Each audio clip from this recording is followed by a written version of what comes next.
think that every party is a coalition of voters, and I think that the Liberal Democrats' strength is being very much embedded in local communities. And the consequence will be actually that I think if the Leicestershire get their preferred proposal through, the population of Leicester City will actually end up being bigger than Leicestershire. I don't think I've got much chance in a career as a supermodel, so I don't think I'm not with that mindset. You don't can be there. All right.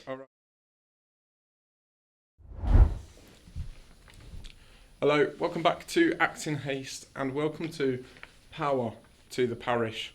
I am joined here today by Cllr Mullaney. How are you doing today? Morning, Ollie. I'm all right. How are you? I'm very good.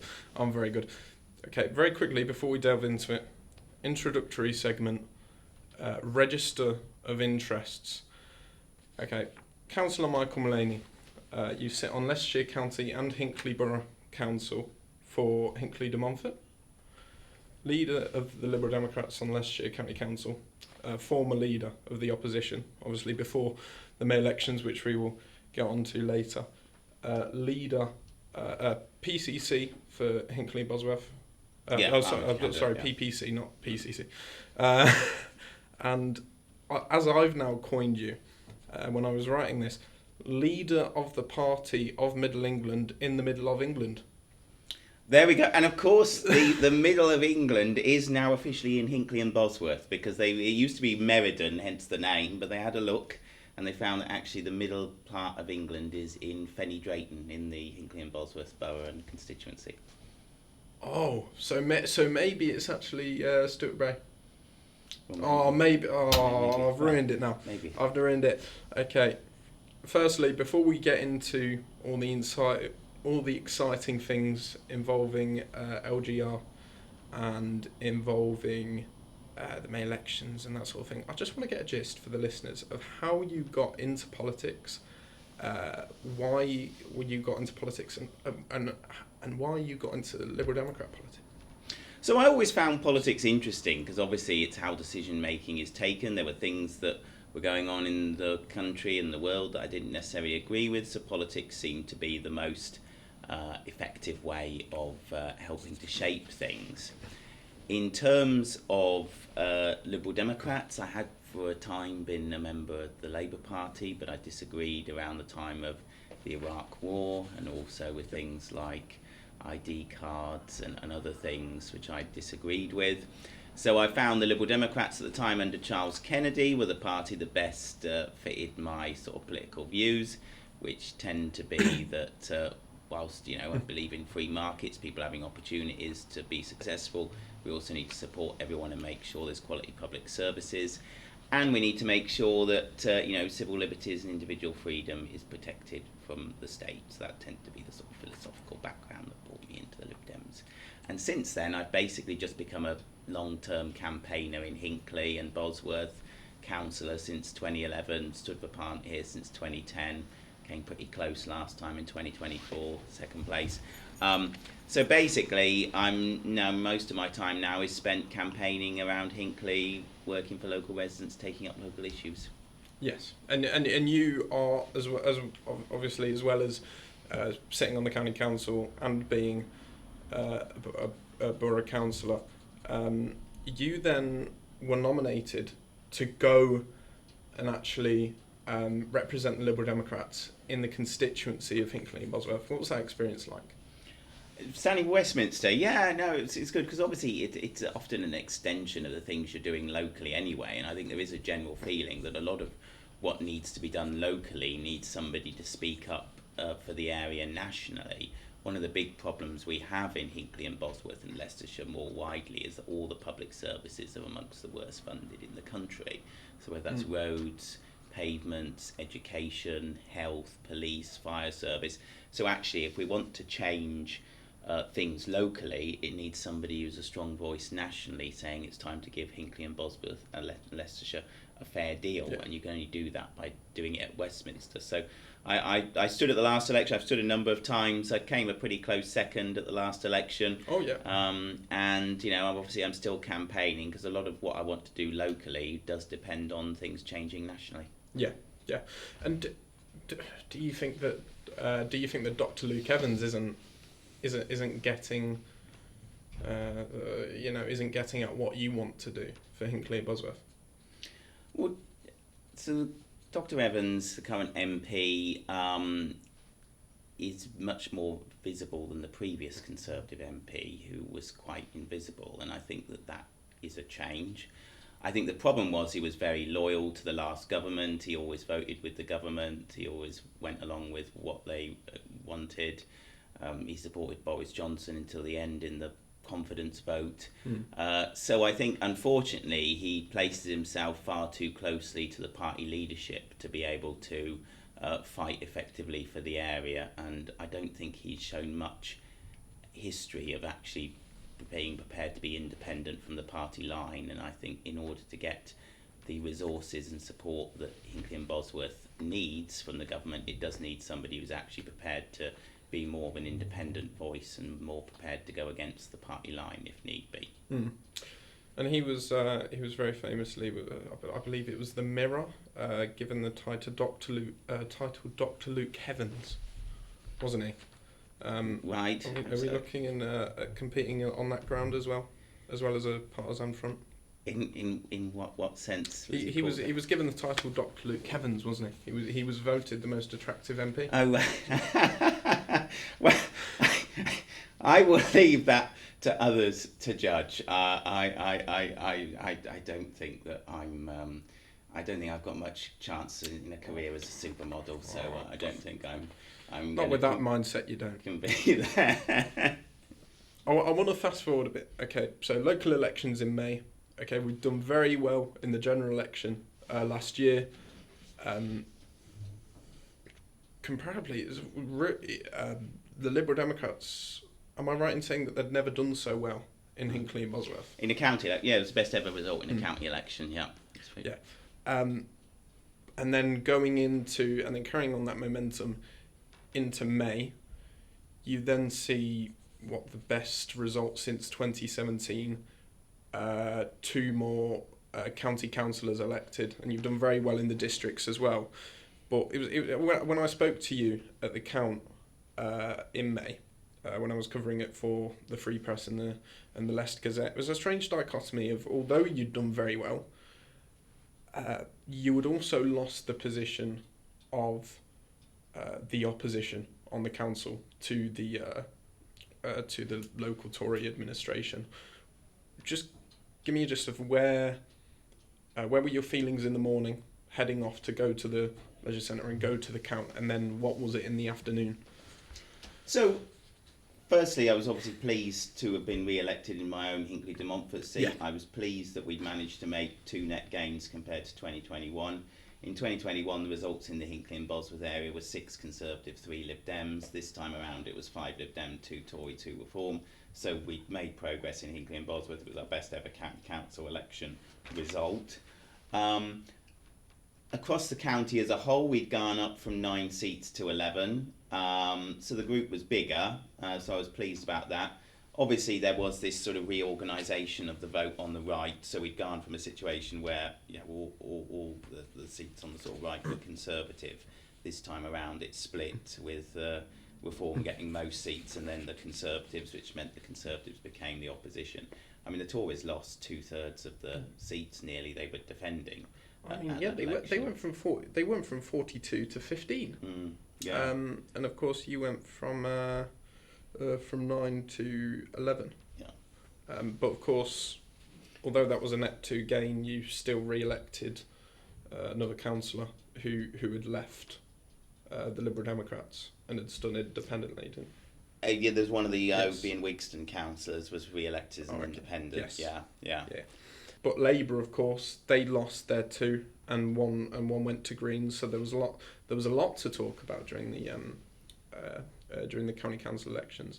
Is this the direction we're heading in? Do you think this is going to keep picking up for the Liberal Democrats in Leicestershire? So we're going forward. I mean, the reality is when you look across the East Midlands as a whole, Reform came in and took basically all the county councils in the East Midlands went from Conservative to Reform. The 2 Northamptonshire councils, Lincolnshire, Derbyshire, Nottinghamshire. The only one that didn't go over on majority reform was Leicestershire, where they nearly made it, but actually because we managed to win those seats in Hinckley and Bosworth, it prevented the reform from just getting a majority. So I think what had happened in Leicestershire was obviously there was this reform tide, which we did manage to hold back in Hinckley and Bosworth, which prevented them from getting an overall majority. And we did go forward, and I think increasingly what's happening is a lot of people are fed up with Conservatives and Labour, and they're looking for alternative parties. Obviously, a lot of that is going to reform, but I think the Liberal Democrats want to give people an alternative that's not reform that they can vote for if they're fed up with the two parties. How do you think the Lib Dems are starting to fare with the now surge in the polls with Greens, and how keeping it more local? How do you think Leicestershire is going to fare? Well, I think people will look around and see which party it is that's very active on the ground. It's got the campaigners, it's got the councillors that's doing the work in the area, and certainly in places like Hinckley and Bosworth and elsewhere in Oakley and Wigston and so on, they'll see that that's Lib Dems. Clearly, I think the Green Party is appealing to a lot of people that voted for Jeremy Corbyn in 2017, 2019. So I can see the sort of seats that voted Labour in the two Corbyn elections, sort of some of the inner London seats, some of the Manchester seats, some of the university seats, could well flip from Labour to Green, because I think a lot of those voters have become disillusioned, and I think there's almost been a strategy at the top of the Labour Party to sort of completely divorce themselves from the sort of legacy of Jeremy Corbyn and his policies, and I think that has sort of driven away a lot of those voters towards the Green Party. I think in this area, a lot of people will say we don't want reform. Who's the best party that's placed to beat reform? And I think it's pretty clear that in Hinckley and Bosworth and other parts of Leicestershire, the Liberal Democrats are the best placed alternative to reform. Yes, and obviously we mentioned you had at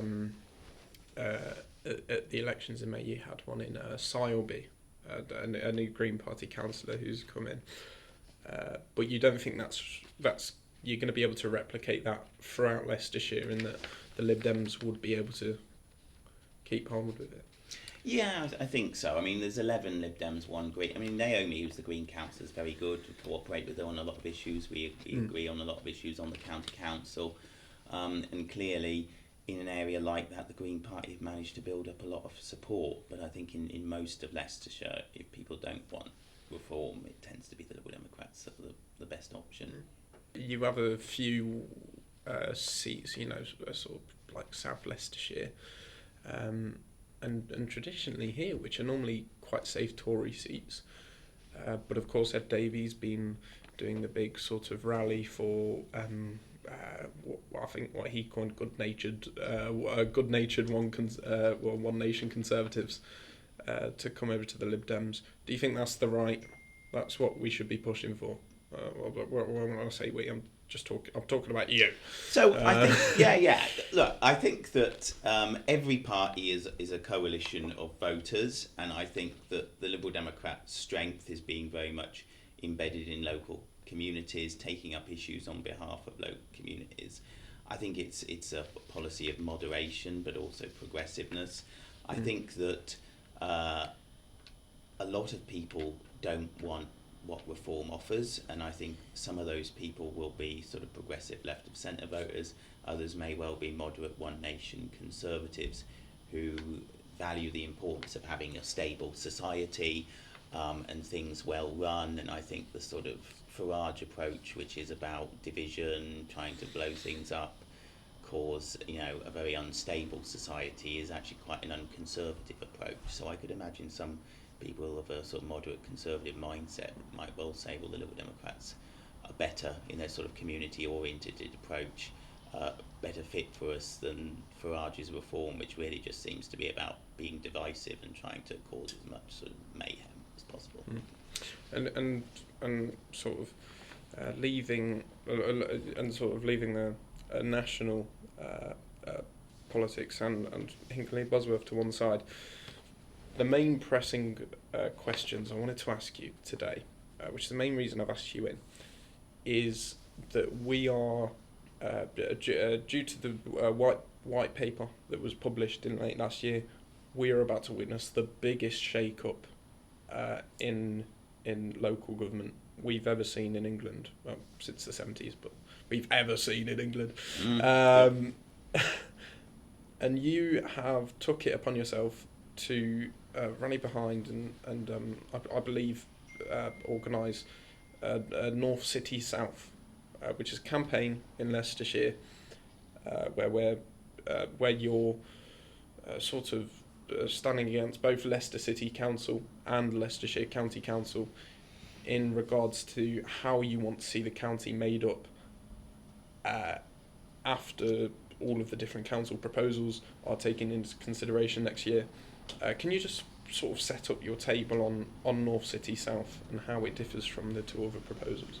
So what the government wants to do is it wants to move away from a situation where you have county councils and borough and district councils like Leicestershire County Council and Hinckley and Bosworth and Harbour and Oadby and Wigston, and move to these sort of big unitary authorities. Now, my personal view is I'd rather we didn't have all the local government reorganisation, because I think Hinckley and Bosworth does a really good job at representing the local community, and I think what the government's proposing is going to be much more remote from people's everyday lives. Yes, I think almost everyone that you speak to in county councils don't want that. It's quite peculiar that it's called devolution, as it's making it more centralised. That is what a unitary authority is, especially one the size of Leicestershire. But how are we going to save this? This is what I want to know, Mike. Yeah, so there have been 3 proposals basically put to the government, and the government ministers will decide which ones that they go to consultation on. The county council position, which is supported by the Conservatives and Reform, which got voted through at the county council, I opposed it, is for one authority for the whole of Leicestershire. So basically there's sort of 750,000 population, the whole of Leicestershire becomes one new council. I think that's too big, too remote, too distant from people, so I oppose it. But that's what the county council are arguing for. Leicester City is seeing this as an opportunity to expand, and I think everybody at the county says they're against city expansion, but I do think that this idea of one authority for Leicestershire actually opens the door to city expansion, because you've got Leicestershire, which is a population of about 750,000, Leicester City is about 350, and the Leicester proposal is to expand the city into some of the suburbs, the sort of Oadby and Wigston. Yes, they want to steal about half of Charnwood and Blaby, as well as bits of Harborough, steal the whole of Oadby and Wigston. It does seem that all of you on the county council, practically all of you, when they had that vote on that extraordinary meeting in November, voted almost unanimously for, no, we're all going to oppose Leicester City's efforts to, I believe, I like using the term annex Leicestershire. Yes, and the consequence will be actually that I think if the Leicestershire get their preferred proposal through, the population of Leicester City will actually end up being bigger than Leicestershire, despite given the moment it's about 750,000 to 350. That shows how big the takeover is. I think that is one of the weaknesses of the one Leicestershire argument, because the government is saying it wants to create authorities of roughly a similar size. Well, clearly, if you've got Leicestershire at 750,000 and Leicester at 350, that strengthens the argument for an expansion of Leicester to make them bigger, of a similar size. So the argument that the proposal that I'm supporting, and I'm basically supporting it because it's the only alternative on the table, because the government won't allow things to stay as they are with Hinckley and Bosworth, is for North City South. So basically the city stays the same size as it is. You have a northern authority that takes in northwest Leicestershire, Charnwood and Melton and Rutland if it wants to be involved, because that's another part of the puzzle, which is what Rutland want to do. If they want to go with parts of Leicestershire, we'll try and find somewhere else to go with. And then a South Leicestershire, which would include here in Hinckley and Bosworth, Blaby, Oadby and Wigston and Harborough. Yes. That's the option we're supporting. I think it's better than one authority for the whole of Leicestershire. It won't be as big, it won't be as remote. I don't think it's as good as what we've got at the moment, but it's basically the least worst option, and it would at least not be as bad as having one authority for the whole of Leicestershire. So that's the option we're supporting. Yes, and that is backed by all of the district, borough and district councils, as well as the now ever, it seems like now disputed county of Rutland, which is also seeing advances from Lincolnshire as well, to take over administration of. It seems like we're almost going back in time to when Rutland was ran from Leicestershire, and then Leicestershire was ran from Leicester. All of the districts, you're backing this move. Reforms councillor Harrison Fowler did make a comment, and I feel it's only right to bring this up, citing dubious mathematics with the North City South campaign, and said that it didn't meet government's criteria for devolution regarding population size and geographical footprint. What would you say to that?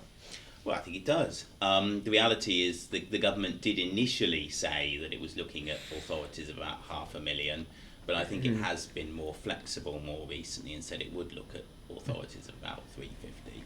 And there were other places in the country where there are proposals to split counties, so it's not the only place in the country where there's alternatives being put similar to this.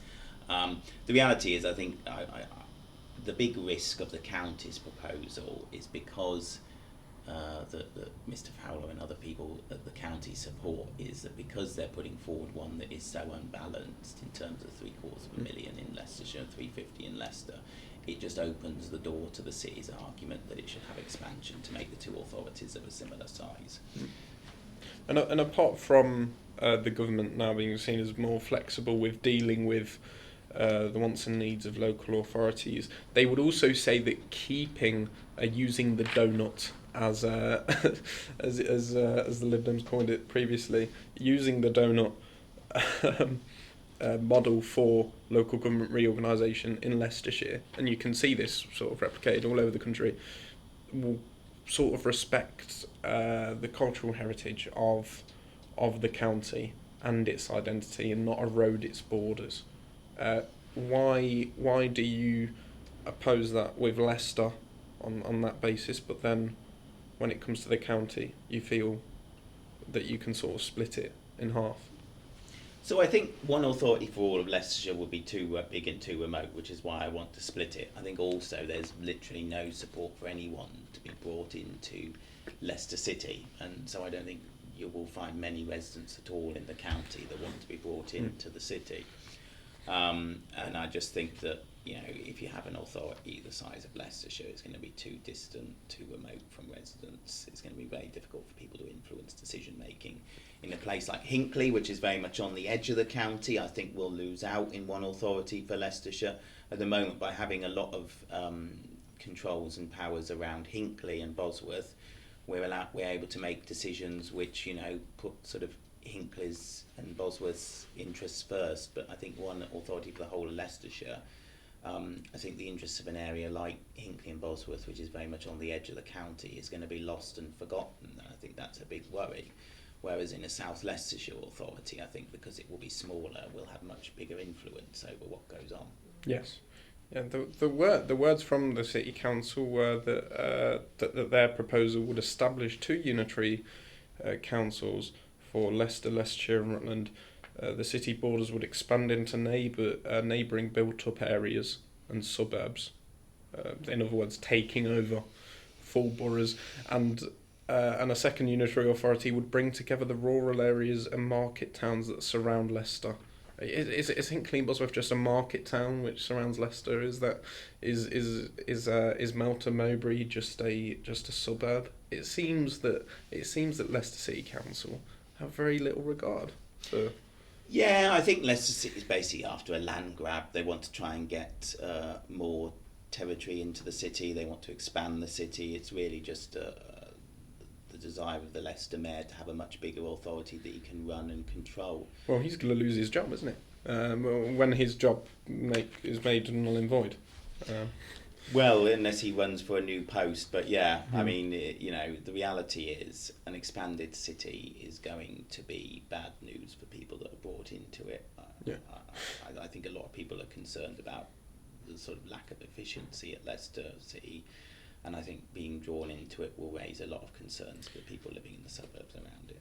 And it also seems that you've all unanimously decided that if Leicester were, if the government was to favour the Labour-run Leicester City Council's model for reorganisation, that you would want a Westminster-funded referendum in the affecting boroughs. What do you think about that? Yes, well, we agreed with this thing of having a referendum in the borough. I mean, to be honest with you, I think we can guess in advance what the likely outcome's going to be.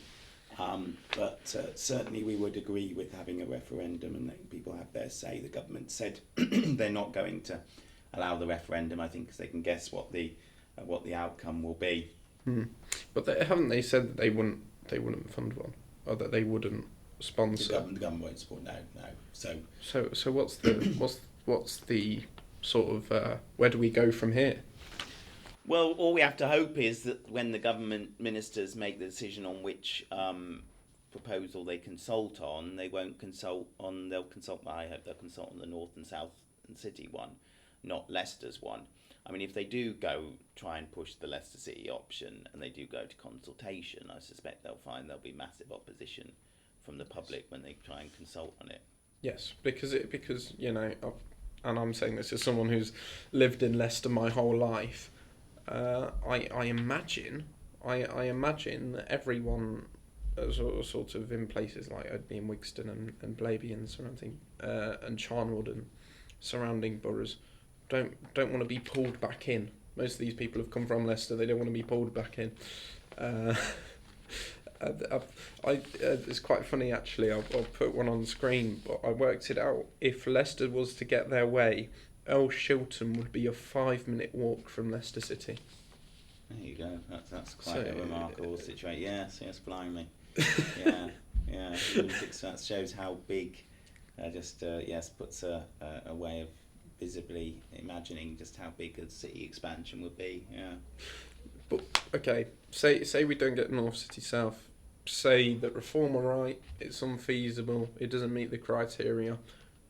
Out of the two, because we're already dealing on the best of a bad situation in that spirit. Out of the two different proposals, which one would you personally want to go for?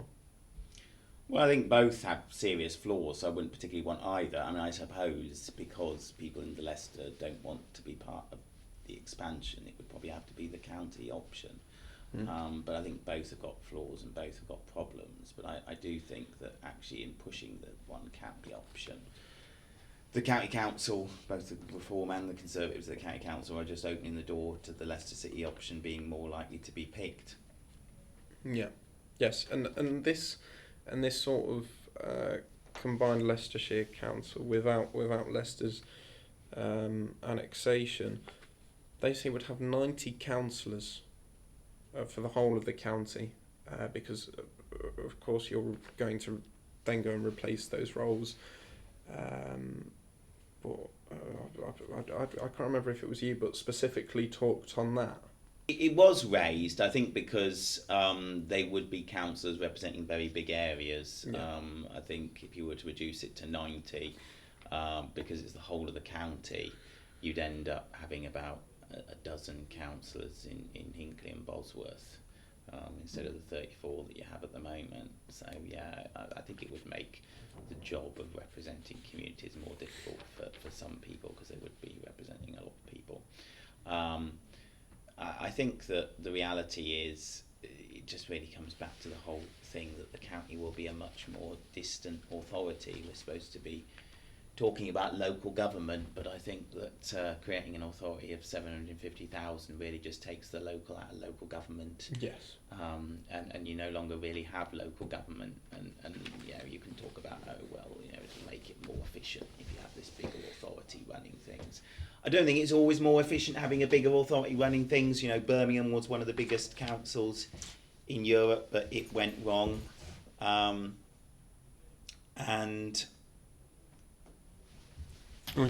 Birmingham went wrong, and obviously that then means a lot more people are suffering because it's a very big council representing a lot of people. So I don't think that it's always that big is better, which seems to be the driving motive behind the government's changes. Yeah. Yeah, and just very quickly, if we can just sort of, because that camera has died down, I'm sure Keir Starmer's watching. Okay, if you're gonna tell him why we don't want to get rid of district councils, why we don't want to get rid of borough councils, and maybe degrade the power which parish councils have as well, as someone who is both a ward and a division councillor, what would you tell him? I think the whole point about local government is having decision making as a local level as possible, and I think the government's changes will really just remove the local from local government. People want to have an authority, a local council that seems on their doorstep, that's nearby.